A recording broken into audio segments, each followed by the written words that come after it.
চলে যাই। ফিরোজ ভাই, ফিরোজ ভাই, আচ্ছা, আমরা চলে আসি ধাতুর সক্রিয়তা সিরিজে। একটু আগে তোমাদেরকে বলতেছিলাম যে তড়িৎ রাসায়নিক সিরিজে যে আমরা কেন অ্যানায়ন এবং ক্যাটায়ন আমরা ওইভাবে সিলেক্ট করে আমরা পড়বো, কেন মনে রাখার কৌশল দিয়ে পড়বো, আগে এবং পরে কেন পড়বো, এটা আমি তোমাদেরকে বলি। নাম্বার ওয়ান হচ্ছে ধাতুর সক্রিয়তা সিরিজ হচ্ছে কেন পড়বো বা রাসায়নিক উপরের যে ধাতুটা, মানে আমরা এই জন্য পড়বো জানার জন্য, যেটা হচ্ছে কোনটি সবচেয়ে বেশি সক্রিয়। কোনটি সবচেয়ে বেশি সক্রিয় মানে যে ধাতুটা সক্রিয়তা সিরিজের সবচেয়ে উপরে অবস্থিত সে বেশি সক্রিয়। এটা হচ্ছে, এই প্রশ্নটা আবার আসছিল মেডিকেল এডমিশন টেস্টে, সেটা হচ্ছে লিথিয়াম হবে অ্যান্সার, এটা সবচেয়ে বেশি সক্রিয়। আচ্ছা, তাহলে কম সক্রিয় ধাতু কোনটি, বা তাহলে যে নিচে থাকবে সে কম সক্রিয় হবে। আবার কোনটি আগে চার্জ মুক্ত হবে, কোন আয়নটি আগে চার্জ মুক্ত হবে, তার কম সক্রিয় ধাতুটির আয়ন মানে আগে চার্জ মুক্ত হবে। তারপর জারণ বিভব কার বেশি, উপরের ধাতুটির জারণ বিভব আগে মানে বেশি। তারপর বিজারণ বিভব কার বেশি, যে নিচে থাকবে তার বিজারণ বিভব বেশি। তারপর মানে কোন ধাতুর পাত্রে লবণ রাখা যাবে, ঠিক আছে, এটা উপরের যে ধাতুগুলো সেই ধাতুগুলো মানে উপর থেকে নিচে আসবে। তারপর অ্যানোডে আমরা রাখবো কোন ধাতুটাকে আমরা অ্যানোডে রাখবো। যেমন আমি যদি বলি যে সোডিয়াম এবং ক্যালসিয়াম, অ্যানোডে আমি কোনটা রাখবো, ক্যাথোডে কোনটা রাখবো, তাহলে যে আগে অধিক সক্রিয় যে সে অ্যানোডে চলে যাবে, আর যে কম সক্রিয় সে ক্যাথোডে চলে যাবে। এই বিষয়গুলো জানার জন্যই মূলত আমাদের ধাতু সক্রিয়তা সিরিজ। এটা তো মনে রাখার কৌশল তো আমি একটু আগে বলে দিলাম, কে না কে ম্যাগাই, এখানে দেখো ওই যে কে না কে চলে আসছে এখানে। আর তড়িৎ রাসায়নিক সিরিজে ছিল কে কে না, এই জিনিসটা আর কি মাথায় রাখবা। ওকে, আমরা চলে যাই মানে পরের ইয়াতে। দেখো ধাতুর সক্রিয়তা সিরিজের গুরুত্ব। এই ধাতুর সক্রিয়তা সিরিজের যে গুরুত্ব এখানে একবারই মানে খুবই সহজ। একটু আগে যে আলোচনাগুলো করলাম উপরে নিচে উপরে নিচে, এগুলো আর কি এখানে আছে। অধিক সক্রিয় ধাতু লবণের আয়নকে প্রতিস্থাপিত করতে পারে, যত উপরে তার সক্রিয়তা তত বেশি। সবল বিজারক দুর্বল বিজারক চিহ্নিত করা যায়, ক্যাথোড অ্যানোড নির্ধারণ করে। এখানে এই যে কোণার মধ্যে যেটা দেওয়া আছে, সেই কোণার মধ্যেটা দেখো রাজ অম্ল বা অ্যাকুয়ারেজিয়া, অনেক আগে অনেক আগে এটা আসছিল আর কি মেডিকেল এডমিশন টেস্টে, অনেক আগে। সেটা রাজ অম্ল বা অ্যাকুয়ারেজিয়া 1 মোল গাঢ় নাইট্রিক অ্যাসিড এবং 3 মোল গাঢ় সালফিউরিক অ্যাসিডের সরি হাইড্রোক্লোরিক অ্যাসিডের মিশ্রণ। এই প্রশ্নটা আসছিল একবার মেডিকেল এডমিশন টেস্টে। আমরা চলে যাই পরের ইয়াতে, লবণ সেতু। লবণ সেতুতে আসি। এখানে দেখো লবণ সেতুতে কি কি ইউজ করা হয় আর কি কি ইউজ করা হয় না, কি কি ইউজ করা হয় কি কি ইউজ করা হয় না।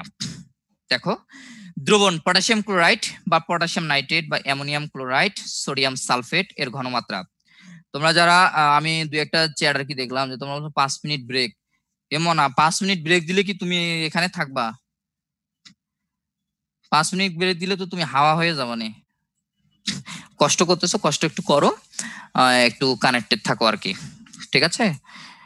আমরা আমরা যখন আমি যখন দিনাজপুর শাখায় যখন কোচিং করতাম তখন আমরা এই যে জৈব যৌগ তোমরা যে পড়ছো না, এখন তো 2 ধাপ না 3 ধাপে তোমরা পড়ো জৈব যৌগ। আমরা একদিনে জৈব যৌগ পুরো ক্লাস করছি, ঠিক আছে। এটা আমি ভাব নিতেই পারি কারণ আমি পড়ছি যেহেতু, এটা আমি ভাব নিলাম আর কি। হ্যাঁ, যে একদিনে জৈব যৌগ আমাদেরকে পড়াইছে কোচিং।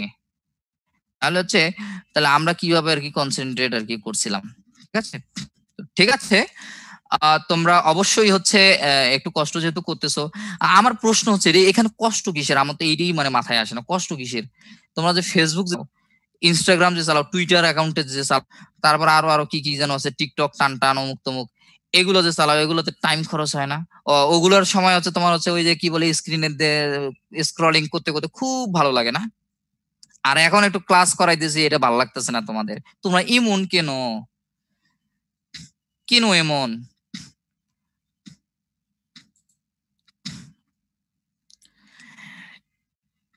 যাই হোক, আসি আমরা লবণ সেতু।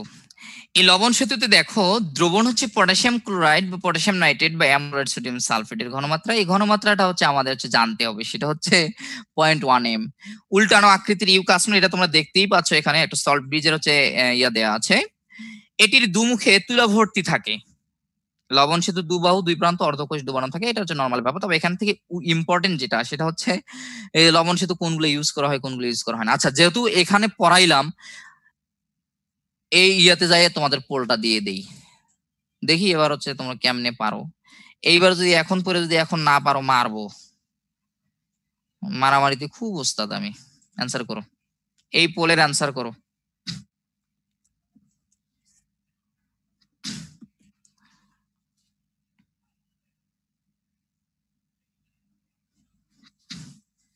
Time 20 second.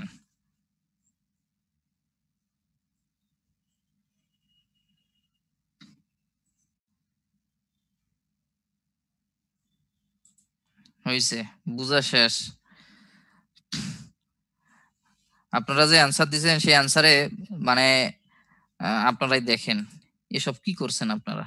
এগুলো এটা কোনো কথা? এটা কোনো কথা হইল? পটাশিয়াম ক্লোরাইড হচ্ছে কেমনে লবণ সেতুতে ব্যবহার করা হয়? হয় না। পটাশিয়াম নাইট্রেট কেমনে? আচ্ছা, এগুলো কি তোমরা শয়তানি করেও মনে অ্যান্সার দিতেছো না? অনেকে আবেগে ঠেলাই দিতেছো, অনেকে শয়তানি করে দিতেছো।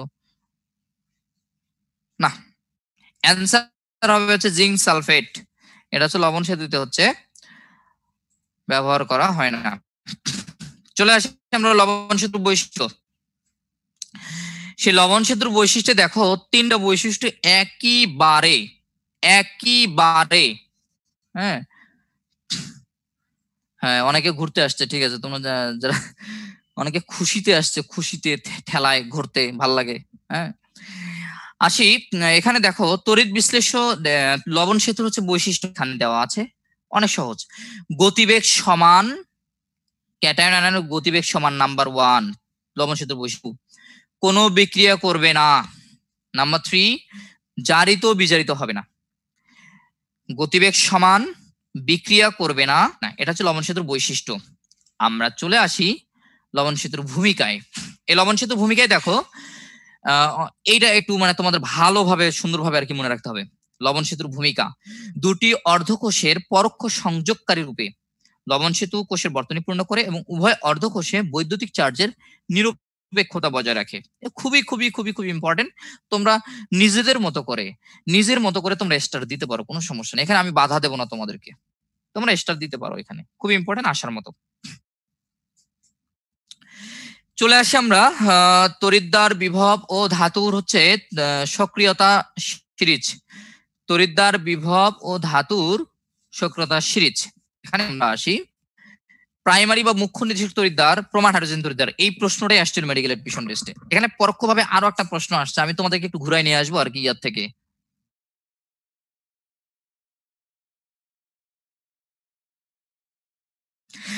আসি এখানে দেখো প্রাইমারি বা মুখ্য নির্দেশক তড়িৎদ্বার যেমন হচ্ছে প্রমাণ হাইড্রোজেন তড়িৎদ্বার, এখানে এই যে 25°C তাপমাত্রা দেখতেছো না, এই 25°,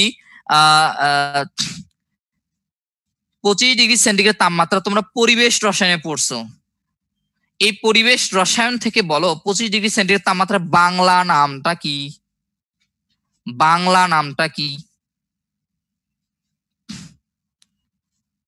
বাংলা নাম হচ্ছে কক্ষ তাপমাত্রা। প্রমাণ তাপমাত্রা যদি কেউ লেখো, ঠিক আছে, অনলাইনে তো মারার কোনো ইয়া নাই না, অপশন নাই, এটা অপশন করে নাই অনলাইনে মারার অপশনটা, ঠিক আছে। প্রমাণ তাপমাত্রা কেউ বলবো না, এটা হচ্ছে কক্ষ তাপমাত্রা। এই কক্ষ তাপমাত্রাটা আসছিল মেডিকেল এডমিশন টেস্টে এবং অ্যান্সারটা ছিল 298 কেলভিন। আমি কি ঠিক বলছি না ভুল বলছি? 298 কেলভিন, ঠিক আছে, এটা ভালোভাবে মনে রাখবা পরিবেশ রসায়ন থেকে।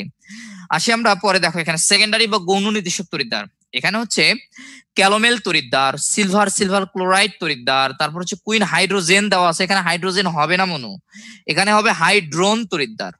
জয় এ কারটা এটা বাদ পড়ে, মানে এটা একটু স্পেলিং মিস্টেক হয়ে গেছে, এখানে হাইড্রোন তড়িৎদ্বার হবে। এই তিনটা তড়িৎদ্বার তোমরা ভালোভাবে মনে রাখবা, সেকেন্ডারি বা গৌণ নির্দেশক তড়িৎদ্বার, ঠিক আছে, খুব সুন্দরভাবে এটা মনে রাখবা, আশা করতেছি ইনশাআল্লাহ।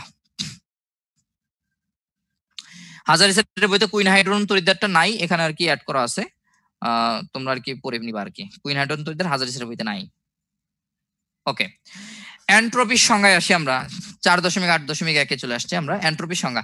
এই এন্ট্রপি থেকে তোমাদেরকে একটু আমি এবার, অনেকে সাজেক যাইতে চাইছো, চলো একটু সাজেক থেকে ঘুরে আসি, ফিজিক্স থেকে। এন্ট্রপি তাপ গতিবিদ্যা চ্যাপ্টার থেকে অ্যান্সার করে এন্ট্রপি, একবার এক লাইনে অ্যান্সার করবে এন্ট্রপি কি।